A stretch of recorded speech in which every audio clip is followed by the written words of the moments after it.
Hello दोस्तों, आज हम हल करने वाले हैं 9th क्लास मैथ प्रश्नावली 4.1 और चैप्टर है हम लोग का दो चरों वाले रैखिक समीकरण। दो चरों वाले रैखिक समीकरण है, इसीलिए पहले हम लोग चर और अचर किसे कहते हैं देख लेते हैं। चर जिसका मान हमेशा चेंज होते रहता है उसे हम लोग चर कहते हैं, जैसे x y z a b c d m n o p, ये सब चर होते हैं। अचर जिसका मान कभी भी चेंज नहीं होता है उसे हम लोग अचर कहते हैं, जैसे 1 2 3 4 5 6 7 8, ये सब अचर हैं। ठीक है, अब दो चरों का रैखिक समीकरणों का व्यापक रूप को देख लेते हैं। इसका व्यापक रूप है A X plus B Y plus C बराबर 0। यहाँ पर एग्जाम्पल में भी दिया गया है। ठीक है, तो आइए सवालों को हल करते हैं। पहला नंबर सवाल हमें दिया गया है, एक नोटबुक की कीमत एक कलम की कीमत से 2 गुनी है।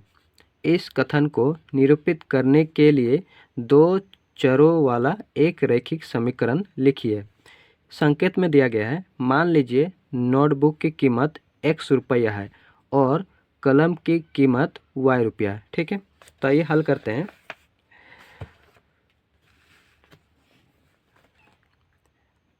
पहला नंबर हल, जो हमें दिया गया है उसी को मान लेते हैं। ठीक है, माना नोट बुक की कीमत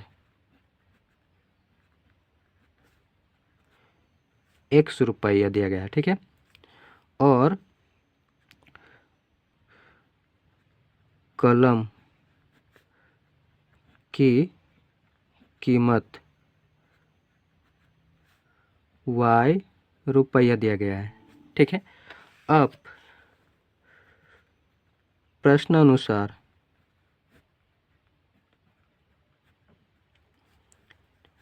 x, इधर हम लोग x लिखते हैं बराबर, और इधर y। ठीक है, अब क्या कह रहा है, हमें सवाल में कह रहा है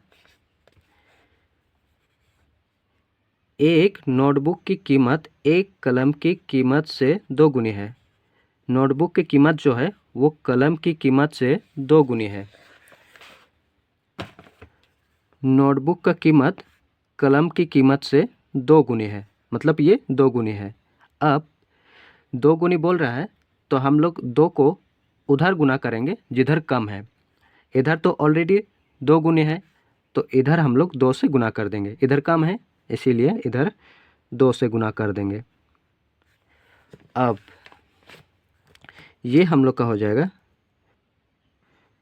x 2y, इधर बराबर चिन्ह के इस पार है। ठीक है, बराबर चिन्ह के इस पार आएगा तो क्या होगा, माइनस का 2y और बराबर 0, और यही हमारा उत्तर हो जाएगा। ठीक है, सिंपल था। अब दूसरा नंबर,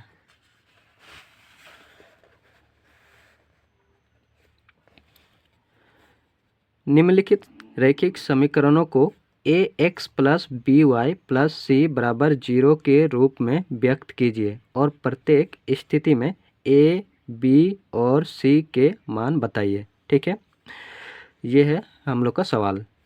तो हल करते हैं। पहला भाग में है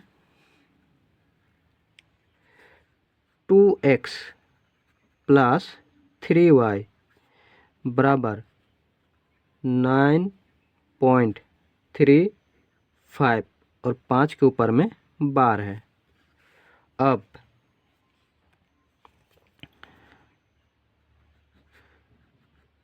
2x प्लस 3y, इसे हम लोग बराबर चिन्ह के इस पर लाएंगे तो ये हो जाएगा माइनस का 9.35 और ऊपर बार और बराबर 0।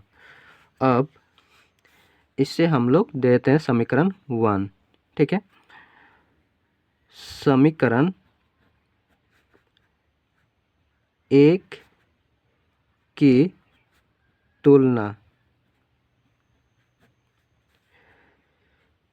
ए X plus B Y plus C बराबर 0 से करने पर अब a का मान हो जाएगा, अब यहाँ पर देखेंगे a, ये जो x है, x के साथ कौन सी संख्या गुना हुआ है, 2 गुना है, तो a का मान हो जाएगा 2, ठीक है। और b, y के साथ कौन सा संख्या गुना हुआ है, 3 है, तो 3 इसका उत्तर हो जाएगा, ठीक है, 3। और c, ये हम लोग का c हो जाएगा, माइनस में है तो माइनस लगाएंगे, 9.35 और इसके ऊपर में बार, और ये हम लोग का उत्तर हो जाएगा। अब दूसरा भाग को देखेंगे। दूसरा भाग x माइनस वाई बट्टा 5 माइनस 10 बराबर 0। इसके नीचे कुछ नहीं है तो एक मान लेते हैं, इसके नीचे कुछ नहीं है, एक मान लेते हैं। 5 1 का एलसीएम ले लेंगे तो 5 ही होगा। अब इस 1 से 5 को भाग देंगे, 5 बचेगा, 5 से x को गुना करेंगे तो होगा 5x, माइनस 5 से 5 को भाग देंगे, 1 बढ़ जाएगा, और उस 1 से y को गुना करेंगे तो y होगा। इस 1 से 5 को भाग देंगे तो 5 बढ़ जाएगा, 5 से 10 को गुना करेंगे तो 50 और बराबर 0।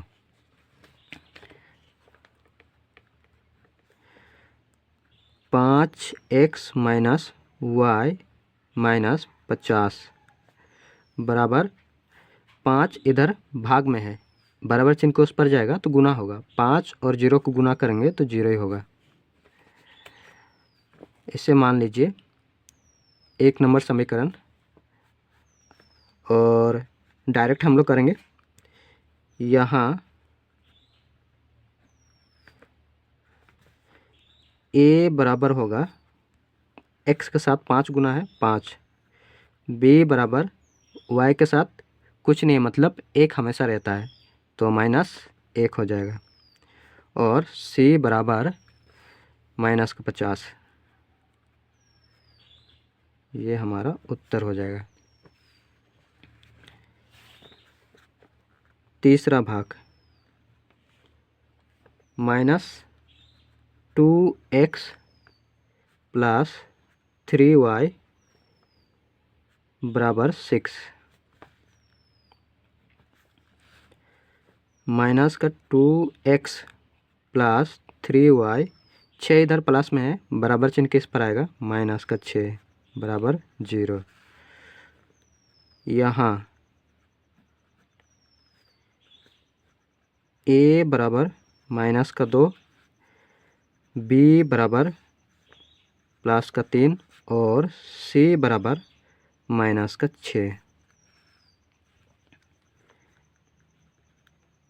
चौथा भाग x बराबर 3y, x 3y के इधर लेके लाएंगे तो होगा, प्लस में है, इधर आएगा माइनस का 3y, और c का मान नहीं है तो यहाँ पर लगा देते हैं +0, ठीक है। c का मान नहीं था इसीलिए हम लोग 0 लगा दिए, अब इधर बराबर 0, तो यहाँ पर हो जाएगा a बराबर x के साथ कुछ नहीं, मतलब 1 है, b बराबर -3 और c बराबर 0। पांचवा भाग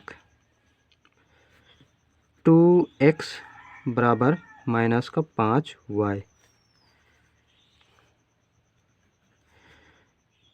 2x 5y इधर आएगा, प्लस का 5y, c की जगह कुछ नहीं है तो 0 लगा देते हैं, बराबर 0। यहाँ a बराबर 2, b बराबर 5 और c बराबर 0।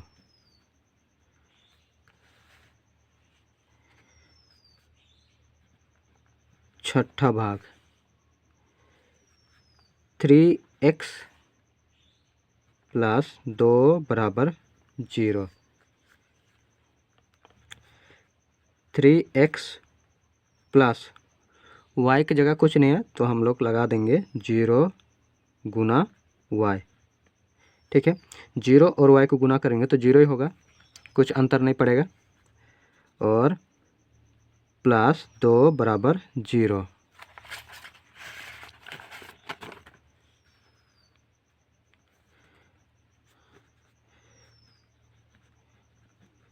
यहाँ a बराबर 3, b बराबर 0 और c बराबर 2।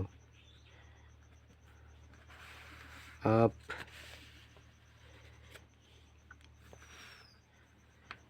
सातवां भाग, y माइनस 2 बराबर 0। x की जगह कुछ नहीं है तो हम लोग 0 लगाते हैं और गुना x प्लस y माइनस 2 बराबर 0। 0 और x को गुना करेंगे तो 0 ही होगा। यहाँ a बराबर 0, b बराबर y के साथ कुछ नहीं मतलब 1 है, c बराबर माइनस का 2। आठवां भाग, 5 बराबर 2y, 5 बराबर 2x है, 2x। 2x को इधर लेके लाएंगे, इधर प्लस में इधर आएगा माइनस का 2x प्लस 5। हाँ y की जगह लगाएंगे 0 गुना y और प्लस 5 बराबर 0। तो a बराबर यहाँ a बराबर माइनस का 2, b बराबर 0 और c बराबर प्लस 5। ये हम लोग का उत्तर हो जाएगा।